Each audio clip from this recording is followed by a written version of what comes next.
Hello दोस्तों, आज science का ऐसा कंफ्यूजन पॉइंट लेके आया हूँ ना जो क्लास 9th का है, लेकिन सभी बच्चों को इतना ज्यादा कंफ्यूजन रहता है। तो मैं उसी कंफ्यूजन को दूर करने के लिए मैं ये टॉपिक लेके आया हूँ और आप इस वीडियो को देखने के बाद पूरा कंफ्यूजन आपका दूर हो जाएगा। चलिए देखिए, क्या पहला पॉइंट्स, दूसरा पॉइंट्स, तीसरा पॉइंट्स, इन तीनों में सबको कंफ्यूजन होता है। देखिए, गलन क्या है, गलनांक क्या है, क्वथन क्या है, क्वथनांक क्या है, हिमीकरण क्या है एवं हिमांक क्या है। यानी गलन को मेल्टिंग बोलते हैं, गलनांक को मेल्टिंग पॉइंट बोलते हैं, क्वथन को बॉइलिंग बोलते हैं, क्वथनांक को बॉइलिंग पॉइंट बोलते हैं, हिमीकरण को फ्रीजिंग बोलते हैं, हिमांक को फ्रीजिंग पॉइंट। सबसे बड़ी बात ये नहीं है कि इसमें तो कंफ्यूजन होता ही होता है, प्लस ये गलन और गलनांक, क्वथन, क्वथनांक, हिमीकरण, हिमांक, है ना, इन सब में डाउट होता है। चलिए मैं आपको बेसिक से समझाता हूँ, ध्यान सुनिए। दुनिया के जितने भी पदार्थ है ना, दुनिया का जितना भी पदार्थ है, ध्यान सुनिए, एकदम बेसिक से आपको समझाऊंगा और तीनों में आप डिफरेंट क्रिएट कर लोगे। देखिए, दुनिया का जितना भी पदार्थ है वो सब तीन चीजों से मिलकर बना है। कितने चीजों से? तीन चीजों से। कौन कौन? ठोस, द्रव, गैस। ठोस, द्रव, गैस, यानी सॉलिड, लिक्विड, गैस। दुनिया की जितनी भी चीजें हैं इनसे बना हुआ है ना। पदार्थ को द्रव्य भी बोलते हैं, ध्यान सुनिए, क्या बोलते हैं? द्रव्य भी बोलते हैं, मैटर भी बोलते हैं ना। तो ये ध्यान रखिएगा, इतना चीज तो आपको पहले से ही पता है, नहीं पता है तो कोई बात नहीं, यहाँ पे बता दिया। चलिए, पदार्थ तीन चीजों से मिलकर बना है, ठोस, द्रव, गैस। जब ये तीन चीजों से मिलकर बना है तो इन्हीं तीनों चीजों को ही दर्शाने के लिए ये तीन चीजें हैं, यानी गलन, क्वथन, हिमीकरण, गलनांक, क्वथनांक, हिमांक। अब समझिए क्या होता है। देखिए, नाम लिखा है गलन। गलन का मतलब क्या होता है? किसी चीज को गलाना। गलन का मतलब क्या होता है? किसी चीज को गलाना। यानी मान लीजिए कि मेरे पास ये मार्कर है, इस मार्कर में टेम्परेचर जैसे देंगे तो क्या होगा? ये गलने लगेगा, धीरे धीरे सॉलिड से लिक्विड में बदलने लगेगा। तो जो चीजें, ध्यान सुनिए, जो चीजें सॉलिड से लिक्विड में बदलने लगती है, जो चीज सॉलिड से लिक्विड में बदलने लगती है उसे हम गलन बोलते हैं। क्या बोलते हैं? गलन बोलते हैं। आ रहा समझ में ना? उसे क्या बोलते हैं? गलन बोलते हैं। लेकिन अब समझते हैं कि गलनांक क्या है।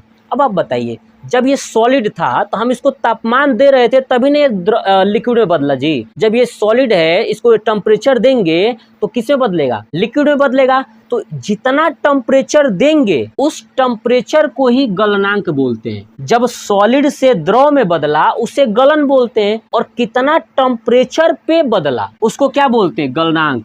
यानी जितना टेम्परेचर पे ये होगा उसी को क्या बोलेंगे? गलनांक। आगे समझे ना? यानी वह न्यूनतम ताप जिस पर कोई ठोस द्रव अवस्था में परिवर्तित हो जाती है, उस न्यूनतम ताप को गलनांक बोलते हैं। लॉजिक समझ में आ गया ना? कि जब ठोस से कोई द्रव बनेगा उसको बोलते हैं गलन, कितना तापमान पर यह बदला है उस तापमान को बोलते हैं गलनांक। और वो तापमान न्यूनतम तापमान होगा, ध्यान रखिएगा, न्यूनतम तापमान। मान लीजिए कि मैं इसको 10 डिग्री पे गर्म करूंगा तो ये द्रव में बदल जाएगा। तो जो 10 डिग्री है ना, वो न्यूनतम तापमान है। वो क्या है? न्यूनतम तापमान है। ठीक है ना? तो अब आप बताइए, कोई भी ठोस है, मान लीजिए ठोस कब होगा? जब 0 डिग्री सेंटीग्रेड पर होगा तो ठोस है।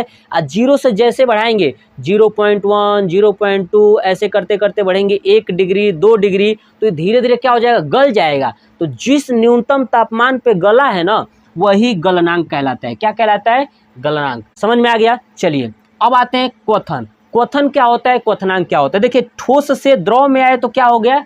गलन। जितना तापमान लगा उसको गलनांक बोल दिए। अब चलिए, अब द्रव से गैस में जाना है। कहाँ जाना है?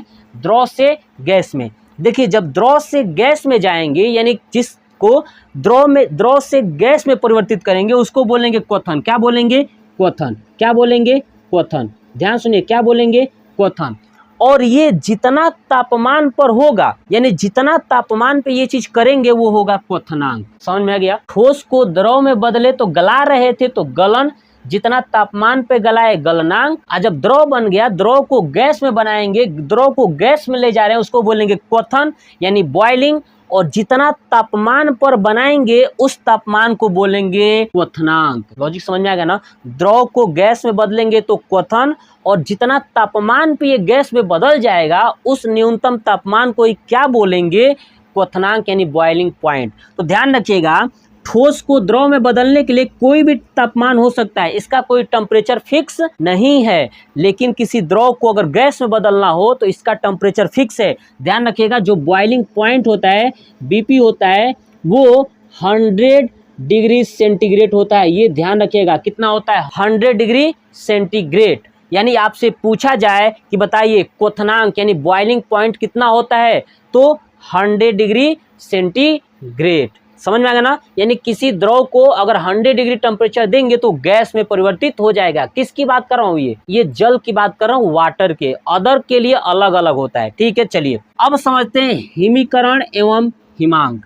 हम गैस तक पहुंच चुके हैं, अब हिमीकरण एवं हिमांक। ठीक है, अब देखिए हिमीकरण के लिए द्रव पर आना है। कहाँ पे आना है? द्रव से। और द्रव, हिमीकरण मतलब होता है किसी लिक्विड को बर्फ बनाना। क्या करना? लिक्विड को बर्फ बनाना। यानी द्रव को कहाँ बदलेंगे? ठोस में।